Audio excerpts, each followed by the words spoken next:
আসসালামু আলাইকুম।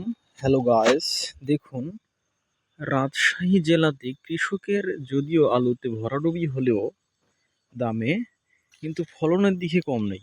দেখুন এখানে 10 কাঠা মাটির মধ্যে প্রায় 6.5 কাঠা মাটি আলু উঠানো হয়েছে, বাকি আছে এখনো প্রায় 2.5 কাঠার মতো। তো কি পরিমাণ আলুর ফলন হয়েছে দেখুন। আলুর ফলনে কৃষক খুশি, কিন্তু দামের বেলায় মুখে নেই হাসি। জানি না আসলে দাম উঠবে কি না।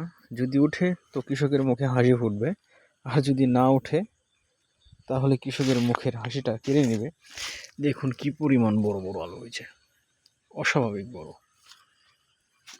আলুর কোনো কমতি নেই ফলনে, দেখুন কি বড় বড় আলু। সবাই চ্যানেলটিকে সাবস্ক্রাইব করে দিবেন। Thank you, very good.